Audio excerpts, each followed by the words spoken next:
신약 성경 270쪽입니다. 고린도전서 7장 14절 한 절만 제가 봉독하겠습니다.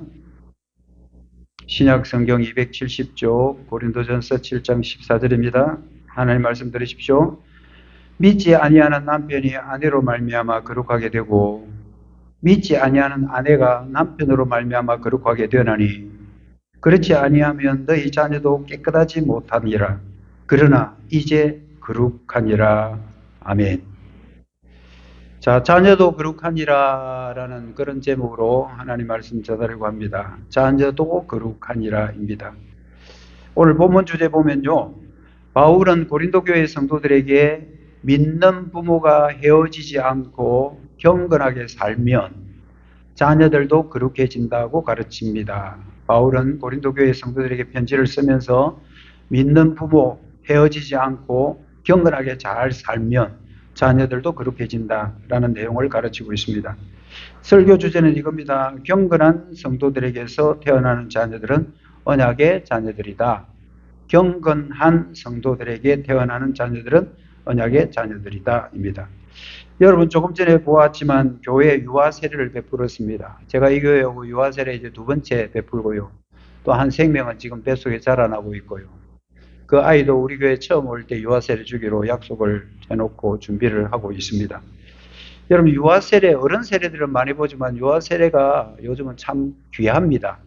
저희 어릴 때까지만 해도 교회에 유아 세례가 막 매주마다 또는 너무 많으니까 그냥 한때 묶어서 유아 세례를 주고 그렇게 했었는데 요즘 아이가 잘 안 태어나요. 잘 안 태어나고 그리고 태어난다 하더라도 기독교 아이들이 잘 안 태어나서 유아 세례가 참 귀한 그런 의식입니다. 그럼에도 불구하고 우리 사천용광장로교회에 유아 세례를 오늘 베풀게 하시고 오늘 또 성찬을 갖게 하시고 하나님의 너무나 큰 은혜임을 믿고 감사를 드립니다.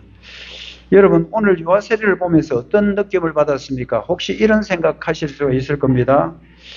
성인 세례는 말을 다 할 수 있고 다 인식이 있고 그래서 신앙 고백을 받고 어른들은 유아 세례를 주는 건 알겠는데 어떻게 아이 지금 조금 전에 저 고아리 지금 예배 드린 줄도 모르고 막 울고 있는 저 아이가 무슨 신앙이 있어서 유아 세례를 베풉니까?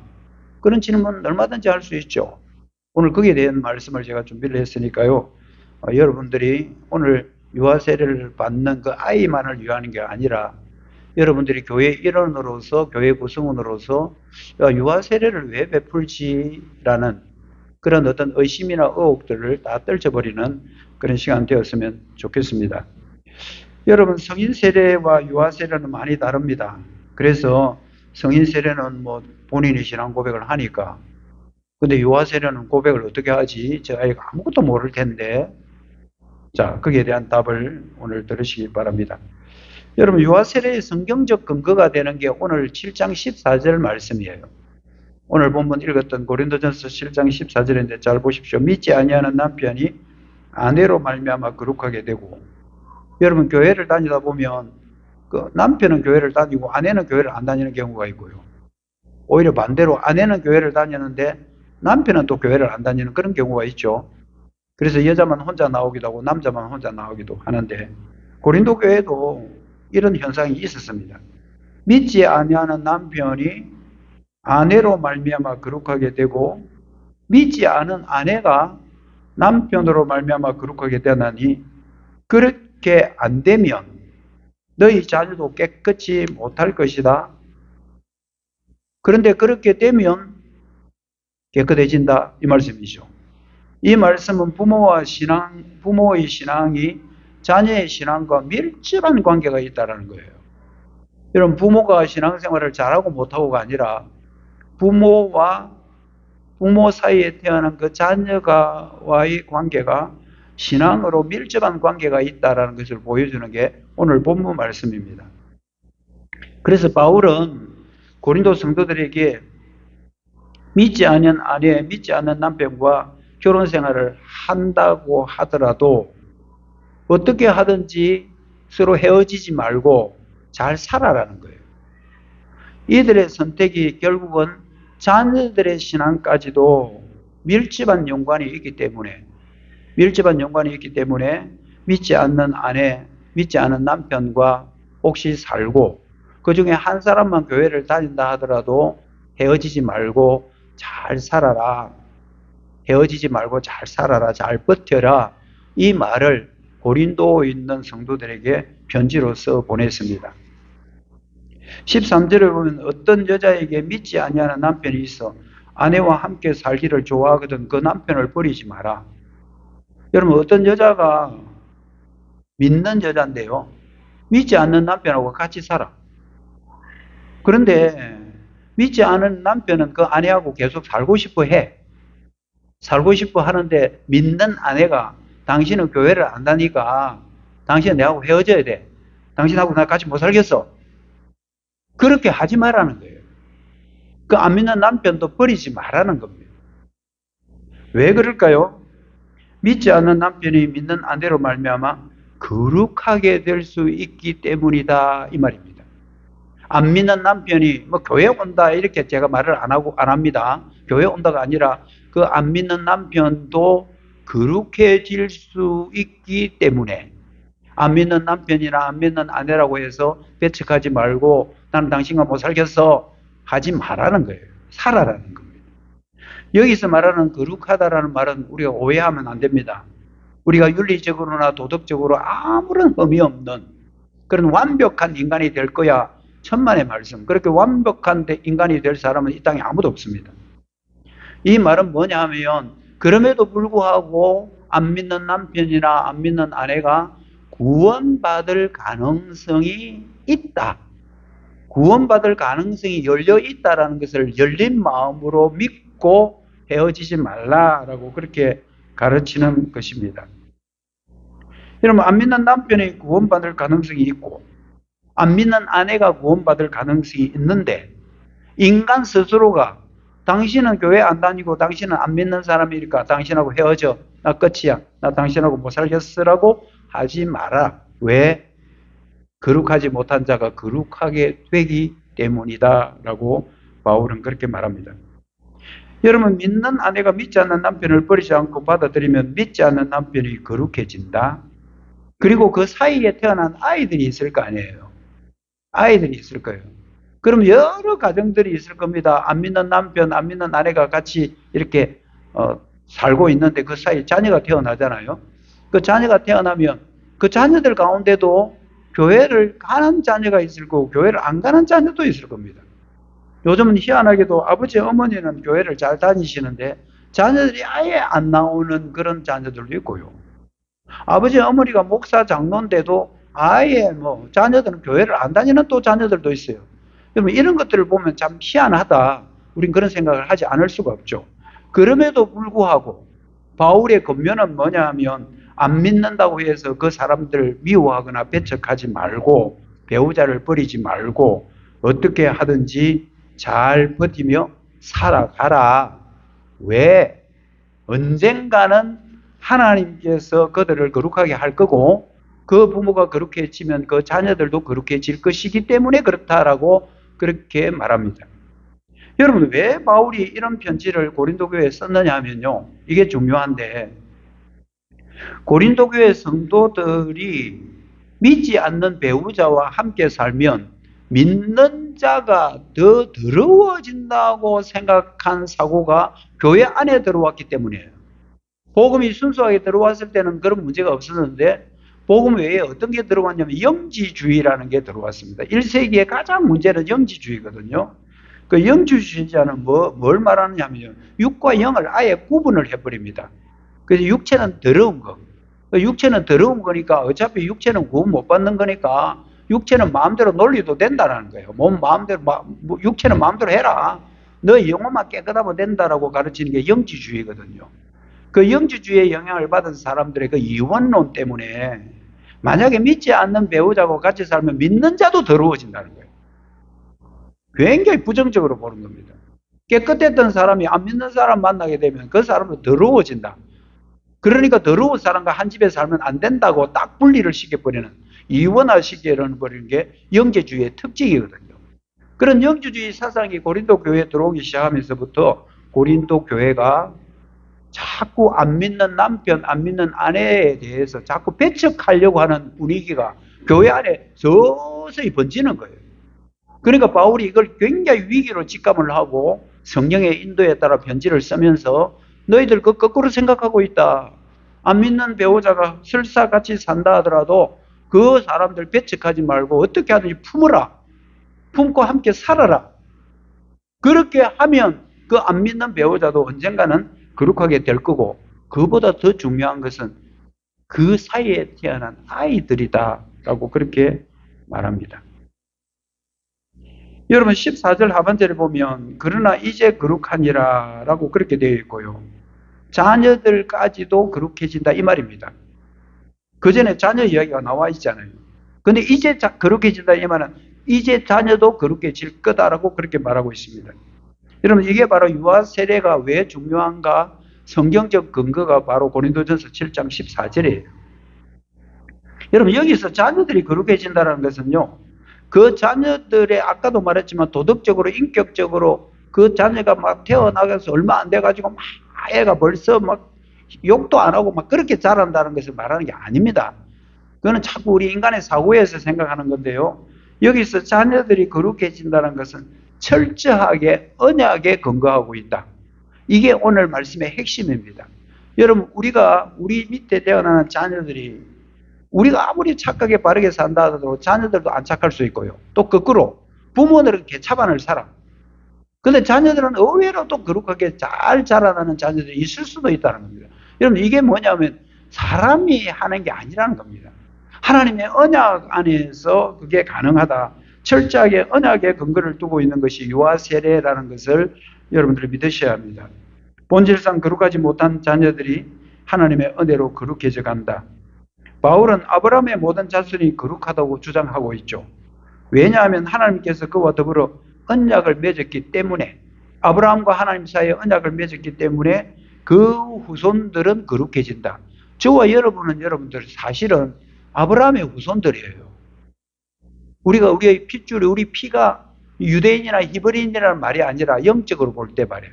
믿음의 조상인 아브라함의 후손이 저와 여러분이에요. 우리 다 후손들이거든요. 우리도 다 뿌리가 거룩하기 때문에 그 뒤에 나오는 열매들도 다 거룩해진다. 왜? 아브라함 자체가 거룩해서 그런 게 아니고 하나님의 아브라함을 일방적으로 선택을 하셔가지고 하나님과 아브라함 사이에 언약을 탁 맺고 내가 네 책임질게라는 겁니다. 네가 잘못하면 너는 끝이야 이게 아니라 네 잘못하면 내가 너와 약속 깨버리고 너 호적에서 파뿌린다 이게 아니고 하나님의 아브라함과 맺은 언약은 하나님이 신실하게 지켜가시기 때문에 우리는 아이의 세례도 철저하게 언약에 근거를 두고 있다입니다. 여러분 이런 사실을 믿으면서도 유아 세례를 미루어야 할 이유가 있을까입니다.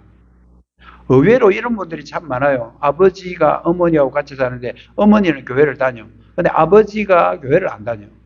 우리 한국 사회는 아버지 중심이잖아요. 아버지 중심이잖아요. 그러니까 아버지가 교회를 안 다니는데 엄마 입장에서는 야 우리 애들도 무슨 태어나자마자 유아 세례를 줄 필요가 있어?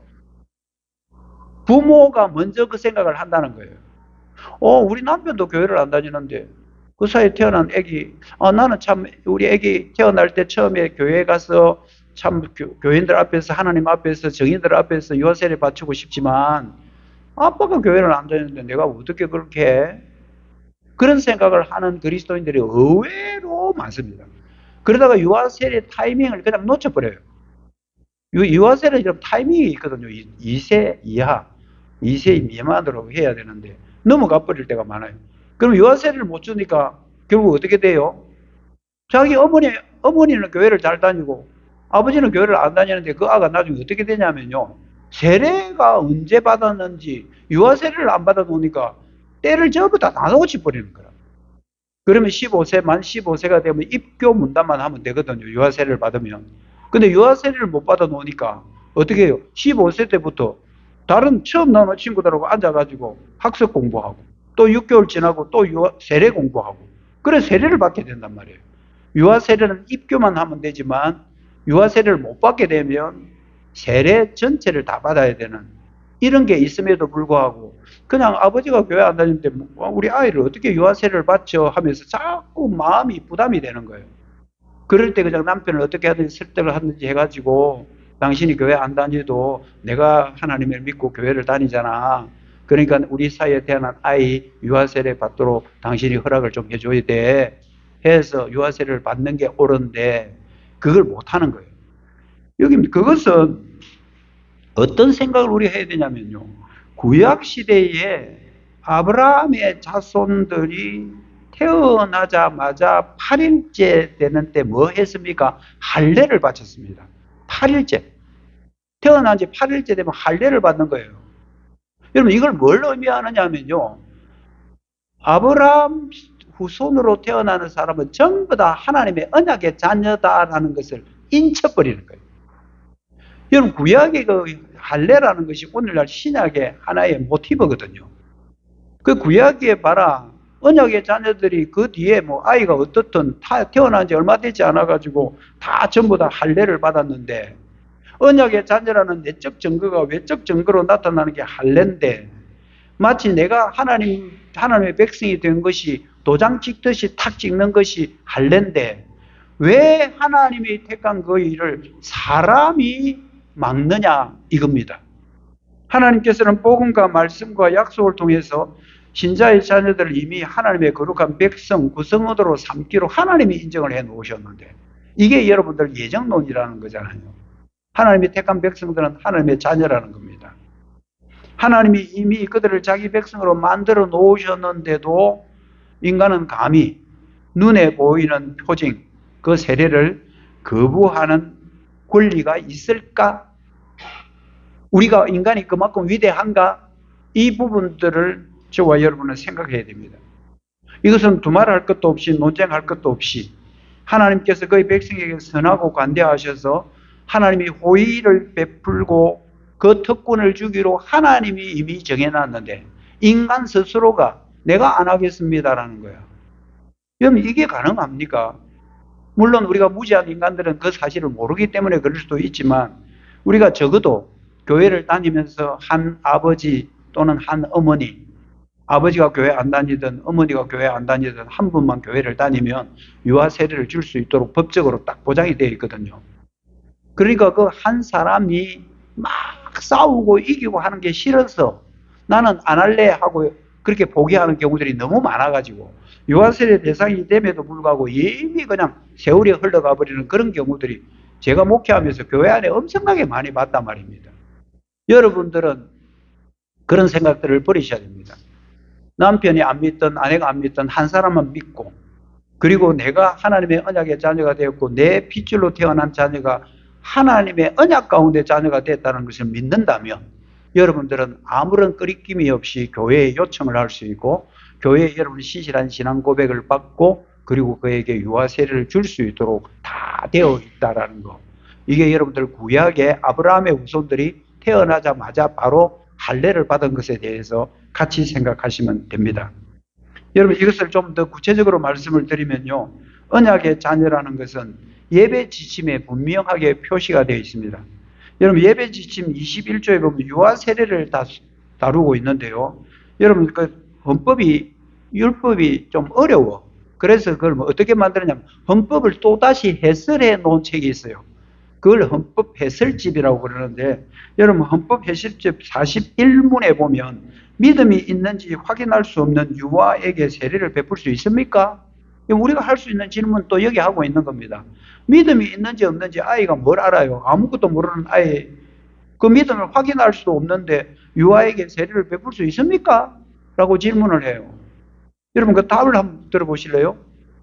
칼빈은 교회의 자녀들을 말할 때 교회의 자녀들이라는 말은 그냥 교회에 다니는 자녀들을 말하는 게 아닙니다. 교회의 자녀들을 말할 때 자연적인 번식과 정으로 말미암은 것이 아니고 우리가 그냥 교회의 자녀라 그럴 때 우리가 자연적인 어떤 번식 과정을 통해서 태어나는 그 아이 이런 아이를 말하는 것이 아니고 자유롭고 은혜로운 하나님의 영 성령으로 말미암아 하나님의 나라로 들어가도록 태어난 자들을 말한다. 이게 여러분들 언약 자녀라는 말의 깊은 뜻이에요. 이걸 여러분들 칼빈이 말하는 것을 직접 한번 들어보십시오. 제가 쭉 읽어드릴 테니 그냥 한번 들어보십시오. 우리의 자녀들은 혈과 육으로 난 것이 아니다. 자, 여러분 이게 자녀 교육에 대해 굉장히 중요한 모티브예요. 우리가 자녀들이 태어나면 이렇게 생각을 해요. 아, 우리 자녀들, 우리 사이에 태어났으니까 아버지가 못했던 운동을 좀 시켜야 되겠다. 어머니가 못했던 그 피아노 연주자가 되어야 되겠다. 여러분, 자녀를 자기 소유로 생각해요. 우리 사이에 태어났으니까 우리 자녀잖아. 그럼 우리 자녀니까 우리가 키워야 돼.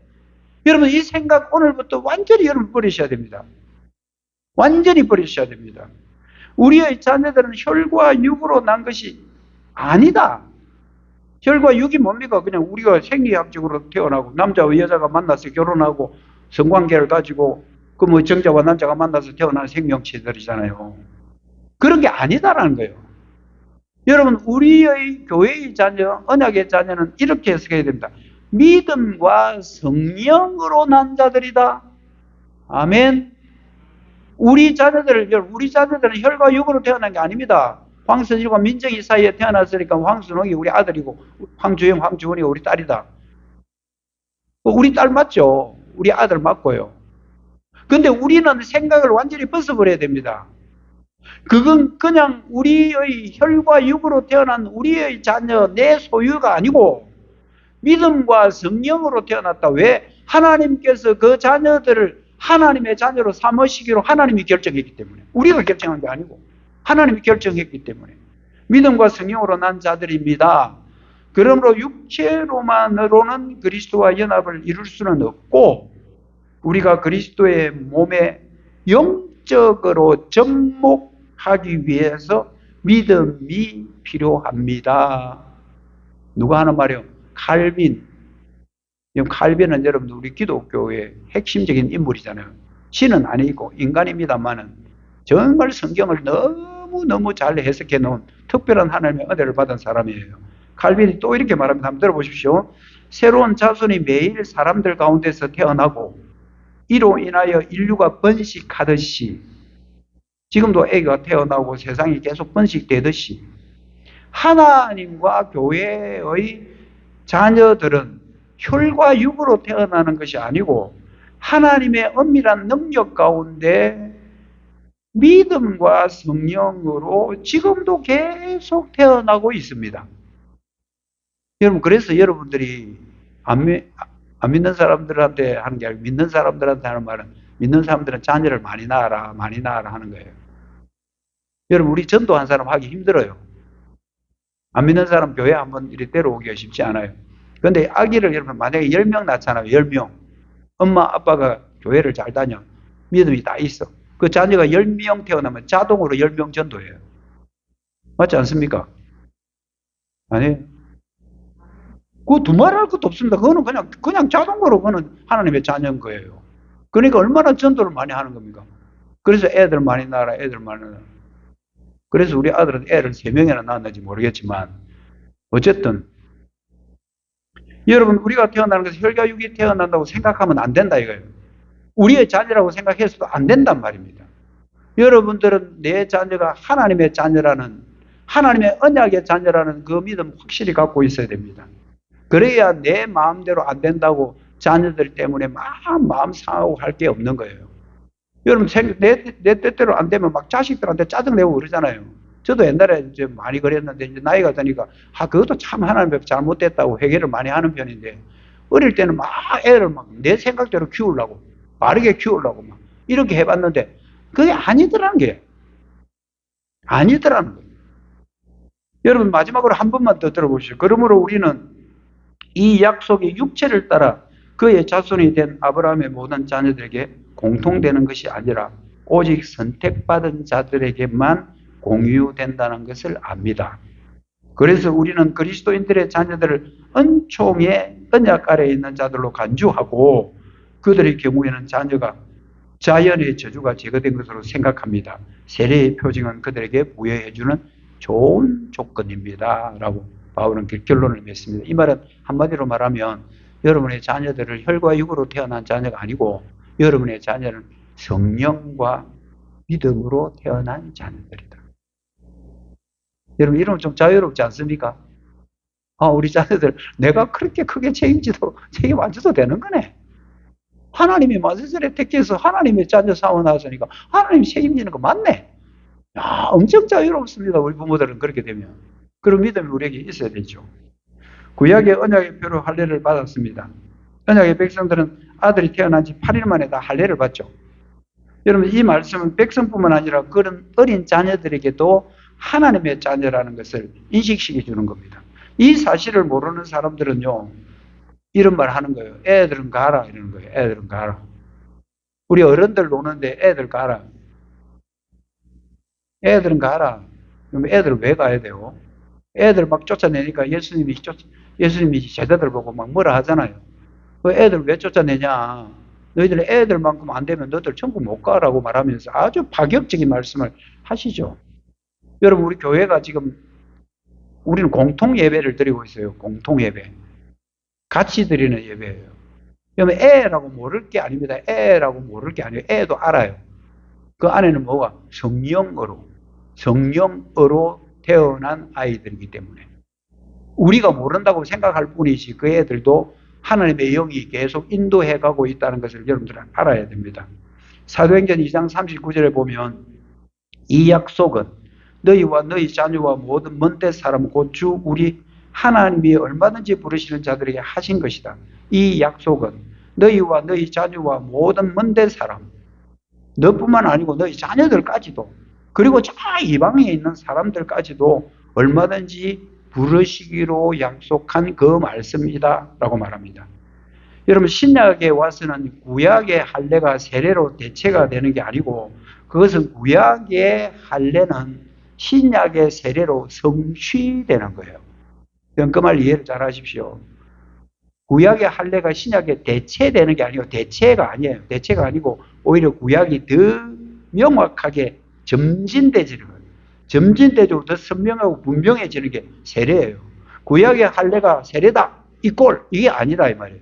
구약의 할례는 일부분만 보여준 거고, 신약의 세례는 더 폭넓게 보여주는 것, 성취다. 이게 답입니다. 유아 세례는 언약의 성취로 시행하는 것임을 저와 여러분은 확실히 믿어야 됩니다.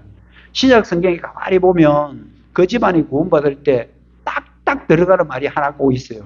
그 집의 모든 가족들이 세례를 받더라, 이 말이 나와요. 여러분, 빌립보 간수 이야기 아시죠? 빌립보의 감옥에 갇혀있는 바울. 근데 간수가 막 죄수들이 전부 다 도망가 버렸잖아요. 그러니까 간수는 자기 혼자 자결을 하려고. 왜냐하면 직무유기잖아요. 간수가 그 범죄자 전부 다 도망가 버린 거라. 근데 바울의 일행들은 안 가고 그대로 있죠. 당신 죽으면 안 돼. 그렇게 해서 바울이 복음을 전해요. 그러니까 그 간수가 그 복음을 듣고 어떻게 돼요? 은혜를 받아가지고요, 세례를 받아요. 집안 전체가. 사도행전 16장 33절에 나오는데요. 그 밤 그 시간에 간수가 그들을 데려다가 그 맞은 자리를 씻어주고 자기와 그 온 가족이 다 세례를 받은 후에, 여러분, 온 가족은 애들 뺐을까요? 애들은 저리 가라 이랬을까요? 여러분, 온 가족이라는 것은 온 가족 전체가 아이까지도 세례를 다 받았다는 말입니다. 그리고 또 한 예를 들면 고린도 회당장 그리스보 이 사람은 회당장인데요. 그 회당 전체를 관리하는 회당의 장이에요. 이 사람은 유대교잖아요. 유대교 회당이잖아요. 그런데 복음을 받고 이 사람이 기독교로 개종을 해요. 바뀌어요. 그리고 그리스도 그 집에도 아이를 포함한 모든 집안 사람들이 세례를 받는 게 사도행전 18장 8절에 나옵니다. 회당장 그리스도와 온 집안과 더불어 주를 믿으며 수많은 고린도 사람들도 듣고 믿어 세례를 받더라. 온 집안입니다. 아이 빼면 안 됩니다. 아이도 세례를 받았다, 이 말입니다. 이제 말씀을 맺으려고 합니다. 이미 우리가 언급한 언약의 성격이 유아 세례를 지지한다고 우리는 확실히 믿어야 됩니다.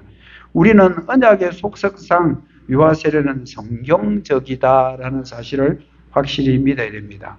여러분, 언약의 자녀, 바로 하나님이 주신 최고의 복이고요. 유아 세례가 얼마나 소중한 것인가를 여러분들이 아셔야 됩니다. 여러분들이 이미 이제 자녀들이 다 자라서 다 컸지만, 여러분의 자녀들이 손주들을 낳잖아요. 여러분들 꼭 그걸 가르치십시오. 너희들이 교회를 다니면 애들 유아 세례에 신경을 써라.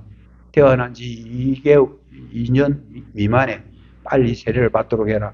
가능하면 애 낳고 처음에 교회 딱 갈 때 목사님한테 부탁을 해서 세례를 받도록 해라고 여러분의 자녀들에게 여러분의 손주들을 위해서 꼭 말해 주시길 바랍니다. 여러분 태어나는 자녀는요 언약의 자녀다.